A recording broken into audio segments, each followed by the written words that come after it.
Hello everyone, today's tell is called I discovered my wife of 7 years is cheating on me. She doesn't know that I know. On Christmas, Emily got an anonymous gift from John. It pissed her off.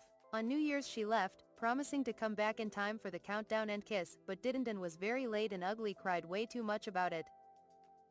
I ordered a bunch of spy stuff off of the internet to do my own investigation. Since my first post, I did a lot of reading on Reddit and other forums about how to spot and catch cheaters. Her phone is password protected and I don't know the password. She's also pretty good about locking her computer, and it was just a fluke that I was able to catch it before. So I knew I needed to get evidence. The following is not my idea. This is all advice I got by obsessively reading Reddit stories and comments. I ordered some cameras off of the internet that look like smoke detectors. I convinced Emily that our home insurance would go down if I put smoke detectors in every room. I ordered a book off of the same site called How to Be a Great Husband, Discover the Secrets to a Happy Marriage Without Changing Your Wife, and I left it around for her to see. She did, and I could tell it made her uncomfortable. I got a GPS tracker and a voice-activated recorder along with some strong Velcro for putting it under her driver's seat. Unfortunately, you have to subscribe to a service to use the tracker, but I figure I won't be subscribed to it very long. Now, this has all been happening from when I first became suspicious until now. Just a couple of days ago is when I finally got everything set up. When I got the VAR, I tested it by hiding it in the table centerpiece, and I sat Emily down and asked her questions. Honey, I am doing a personal inventory to try to be a better husband and partner. To that end, I wanted to ask you some serious questions and I want some serious answers. Do you feel I have ever abused you in our marriage? Do you feel I've ever cheated on you in our marriage? Is there anything you feel I could do to improve myself as a husband?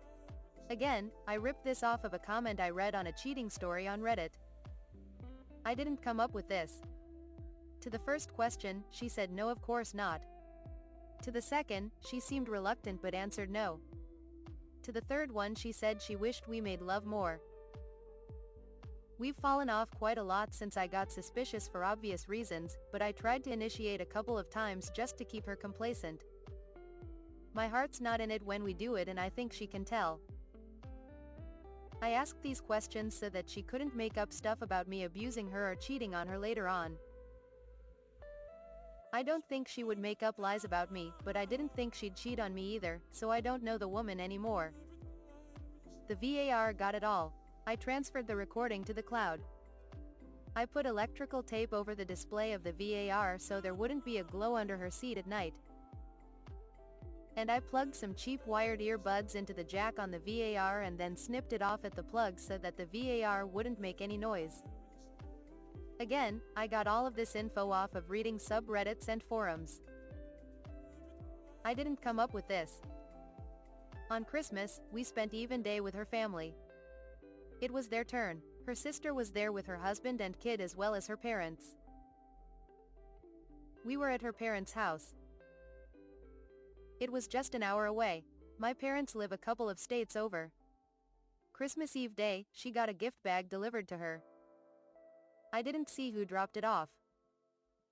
My mail said it was some teenager. The gift bag said, "To Emily from Santa." At first she thought it was from me, I think. I assured her it wasn't. It was a gold bracelet. Apparently it was pretty nice. Her mom and sister oohed and awed over it. When asked where it came from, she said it probably came from a bridal party that was getting married on the 28th who wanted to reward her for giving a group discount and doing it last minute. She told us that they said she should expect a bonus. Yeah, it's ridiculous, but I nodded my head. Mill and Phil sort of followed my lead like it was no big deal. Let me be clear that I knew it was from John. The bridal party would have signed their names, not wrote, "From Santa." Emily must think I'm special needs to fall for that. I just got angry in the moment that she had that little respect for me, so I excused myself to the restroom. Later on I saw her in the backyard on her phone. She seemed angry and was gesturing wildly. I figure she was reading John the Riot Act for almost exposing their affair. She had the wedding on the 28th and was working with another bride for a wedding on the 4th. Whenever her phone would go off, I'd wonder if it was him. On New Year's Eve during the day, she got more buzzes and dings on her phone than normal. She would look at them annoyed. I asked her what the problem is and she said the bride getting married on the 4th is a real bridezilla. That night she said she had to step out to go meet with bridezilla. She told me she'd be back in time to kiss me at the countdown. She came back at around 1:30 a.m. She was crying, sobbing actually, going straight to the bathroom and coming out 10 minutes later. I told her to calm down and asked her what the problem was. She said she was so sorry. I asked why she was sorry. She said because I missed the night countdown. I told her she was entirely too upset for it to be just that, but she assured me it was. She even held my face between her hands and stared at me and told me she loved me. I asked her if she had anything else to tell me. She assured me that she didn't. I asked her point blank then if she cheated on me. She swore up and down that she didn't and that she was upset because she missed the countdown because since we have been married we always kissed each other when the clock struck midnight. I gave her every opportunity to come clean and she still lied to me. Since then, I got the cameras and the other stuff and installed it all. Now I'm going to wait to get more tangible evidence as well as start consulting divorce attorneys. I expect it will be a while before I update again. I'll be hanging out on Reddit, though. This place is addicting. The following tell. Not tipping her off is absolutely key in getting what you deserve in the divorce. I found out that my ex-wife had been in an 8-year-long affair with her boss. She was planning on asking me to move out by saying that she no longer loved me and she knew had I not known about her affair that I would have done exactly that. They had an elaborate plan, where I would be kicked to the curb, he would move out and give his house to his wife, then move into mine. Making me homeless in the process, while he took care of his wife and kids and giving him a safe place to go. Problem with their plan is I found out. I hired a PI, gathered undeniable evidence of their affair and that it was sexual, then filed for divorce.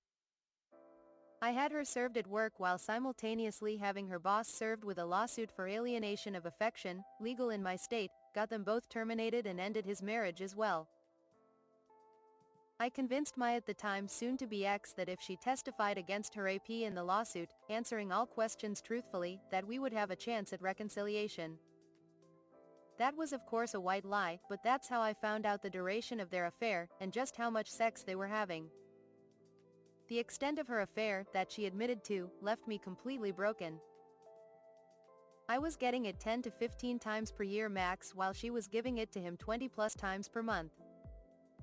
It's also how I discovered how much money she was taking out of our joint account to pay for hotels and gifts over the 8-year period. It was estimated to be around $25,000, possibly much more. I won the lawsuit. I won't ever see much from it, but I won the damn thing and that's really all I cared about. So Op's way of taking his time and gathering concrete evidence is the exact route to take here. I never once blew up on my ex, although I honestly wanted to break bones, hers and his, but I kept my composure and won it all at the end of the day. I won the home, which I sold, then bought a better one. She lives in a crappy economy apartment literally less than about 250 to 300 square feet. She's miserable and single, and I'm loving every minute of her pain and suffering because it pales in comparison to what I went through. Good luck, do absolutely everything your divorce attorney tells you to do. Do not tell her you're contacting one at all, she'll figure all that out when she gets served. Thanks for watching, come back again.